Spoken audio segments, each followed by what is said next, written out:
walk all over him since. So he claimed at that time that through a lot of work, he overcame his fear of his own anger. And if you go into the comment sections of these recently unsurfaced clips, you have a lot of people going, oh my God, this is horrible. People saying things like, oh wow, Will Smith is that bully. He's the much bigger guy that saw someone that he could manhandle. Assaulting Chris and bring back all that trauma with him conflicted as to what to do. And so that's why, especially for me, I'm very interested to see what Chris says if he does speak on this. Because really, days later, the only statement that we've heard is very third party, and it was actually Chris Rock apologizing, but not to Will Smith, but instead Wanda Sykes, who was a co-host of the Oscars. With Wanda saying the first thing that Chris Rock said to her at an after party was, I am so sorry, it was supposed to be your night. You, Amy, and Regina were doing such a great job. I'm so sorry this is now gonna be about this. And adding, that's who Chris is. But with this story, I guess the question I want to pass off to you is, since Sunday/Monday, and even though it's just a few days now, Wednesday, have your opinions on the situation stayed the same? Have they changed? Whether you were on one side then the other, or were you uncertain and now you're leaning one way or the other?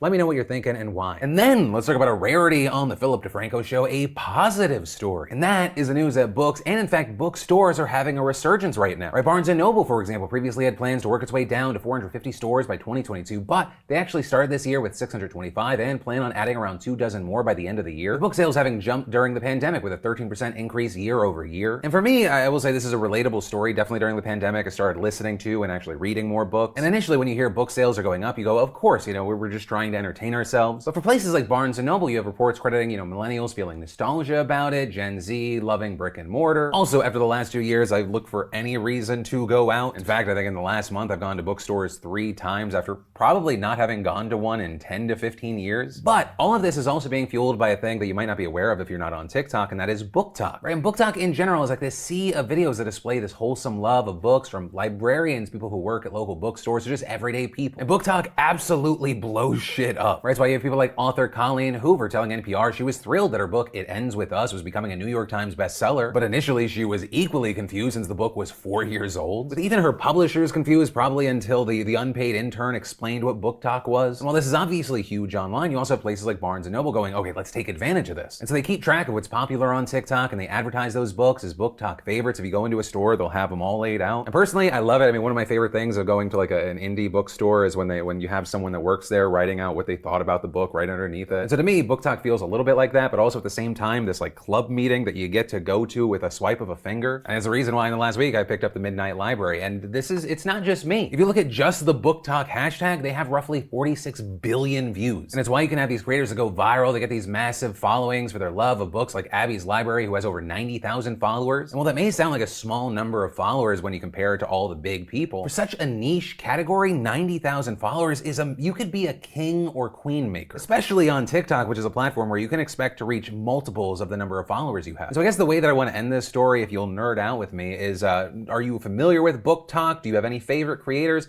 Has it put you on to any books that you love? Because for me, and this is going to sound way more depressing than I want it to, like it's exciting to be excited for something again. But from that, I want to take a second to thank the fantastic sponsor of today's show, Omaze. Omaze gives away the chance to win life-changing experiences and amazing prizes, all while supporting nonprofit causes. And we've partnered with Omaze again to give you beautiful bastards a chance to own a Tesla Model X Plaid, the sought-after top-of-the-line flagship SUV, all while supporting 2 nonprofits, Give Power and 501c3. This Tesla has over 1,000 horsepower, taking you a quarter mile in 9.9 seconds and 313 miles of range. The incredibly high-tech interior features a sleek 17-inch infotainment display with gaming capabilities for every passenger. Also, want to take a second to say congrats to Elaine from Michigan for winning the Tesla Model S Plaid. And y'all, your entry isn't just a chance to win, it supports 2 amazing nonprofits, Give Power and 501c3. Their work helps provide clean drinking water, food security, and light to regions in need around the world. It's a win-win, a chance to win a dream car while supporting both Give Power and 501c3, responsible for providing solutions to provide safe drinking water to those in need. So head to omaze.com/Phil DeFranco for your chance to win a Tesla Model X Plaid and support 2 great causes. And use code Phil50 at checkout for 50 bonus entries. And then, we were talking about TikTok earlier, but let's talk about who's really not a fan of TikTok. Namely, Meta, Facebook's parent company, because reports have come out that they have been sneakily trying to convince you that TikTok is evil. Right? And reportedly, they hired Targeted Victory, which is one of the biggest Republican consulting firms, to make this happen. In fact, according to internal Targeted Victory emails that the Washington Post received, the company aims to get the message out that while Meta is the current punching bag, TikTok is the real threat, especially as a foreign-owned app that is #1 in sharing data that young teens are using. And part of their strategy is to push op-eds, news reports, and just about any anti-TikTok story in major news markets, with apparently the best tactic being to push a narrative that TikTok is full of dangerous trends trends with one targeted Victory employee writing. Dream would be to get stories with headlines like, "From dances to danger, how TikTok has become the most harmful social media space for kids." And so with this, you had a TikTok spokesperson saying they were concerned about the stoking of local media reports on alleged trends that have not been found on the platform. We're talking about stuff like last October's alleged slap a teacher challenge, which didn't come from TikTok, also didn't exist. It only really existed as a rumor on Facebook. And then you also had stuff like the Devious Licks challenge, which according to the research, content related to it actually started on Facebook and it didn't trend on TikTok until reports started getting out there that it was a thing. And clearly that plan worked, because after reports of the challenge went viral, Senator Richard Blumenthal called on TikTok to testify in front of the Senate, with some of their other tactics being things like posing as concerned parents and writing to local papers. This is an absolutely massive report because it wasn't even known that in reality Meta was behind all of this. And it just shows how serious and far Zuckerberg is willing to go because he considers a company like TikTok an actual threat to Facebook. Even though I think most people look at Facebook and go, no, your biggest threat to your company is you. But possibly the most concerning thing about this story and this situation is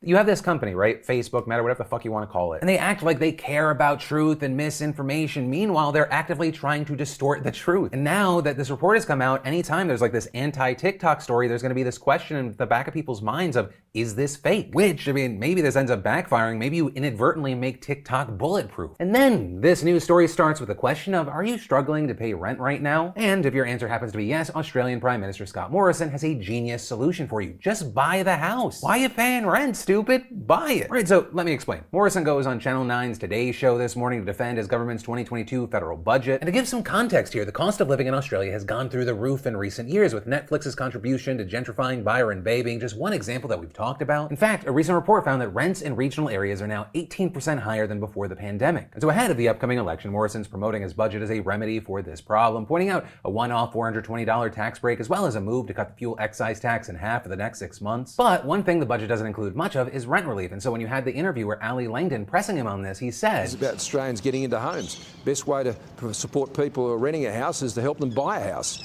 And over the last 3 years, we've got over 300,000 Australians directly into their own home." With Ali promptly checking him. I'm not talking about home ownership here. I'm talking about rental relief for the thousands of millions of people who are renting. To which he replies, I know, but that's my point. People who are buying houses are renters. And so with that, he got absolutely ridiculed for this by people on social media. With the satirical outlet The Chaser tweeting, Scott Morrison suggests that people who can't afford petrol should just buy an oil company. Some other fun comments, including, "I bet Morrison is the kind of person who tells depressed people to just try being happy." Another saying Morrison has the brain of a wombat without the cuteness. Now, to be fair, Morrison didn't make that comment kind of out of nowhere. His budget does expand the first home buyer scheme, which allows people to purchase just 5% of the value of a property rather than 20%, with the government covering the difference. Which, I mean, to me, if I was a first-time home buyer, I'd be like, okay, that sounds good. I can put less money down. I can keep more money, maybe make it work for me in the stock market, something like that. But you have many experts saying the program will probably just raise the home prices instead. With Dr. Chris Martin telling The Guardian this is a real let them eat cake moment, and adding that 30% of low-income people on the private rental market do not have $500 in savings for emergencies, let alone a 5% deposit for a home loan. Which is also why we saw Dr. Cassandra Goldie, chief executive of the Australia Council of Social Service, accusing the government of treating renters like second-class citizens, saying why not just boost people's income and create social housing. Plus, others pointing out that even after buying a home, you still need to pay off the interest, which could get even worse if the rates go up. And for me personally, when I look at this story, I don't doubt that there are a lot of people that could take advantage of this program. But like we often see, it doesn't address the people that probably need the most help. And then finally, let's talk about the country that a lot of people forgot about once Americans left, Afghanistan. Right, since the Taliban retook control of the country back in August, things have gone to shit. US sanctions have helped cripple the economy. A February projection through the winter estimates that over 22 million people will face high levels of acute food insecurity. Also, and this kind of came out of nowhere, complete shocker, the Taliban, not great for women and girls, curtailing their access to health and education, as well as freedom of movement, expression, and association, and all that being compounded by the economic collapse, which has deprived them of income needed for basic survival. Though it appeared there was a glimpse of hope a couple of weeks ago when the Taliban announced that all high schools would be reopening for both boys and girls. Though, once again, shocker, followed by a revision the following week that actually girls' high schools will remain shut. Though saying they will reopen, they just need the time to decide what's appropriate dress for the girls under Sharia law and Afghan tradition, which also led to protests outside the Ministry of Education. And now, in the latest update, the World Bank is suspending 4 projects in Afghanistan worth around $600 million in response to the closed schools, with those projects having been aimed at improving health, agriculture, and ironically education. But with this, the bank saying they also had a strong focus on ensuring the girls and women participate and benefit from the support. And this is incredibly notable because it comes after the bank authorized over $1 billion this month for urgent needs, which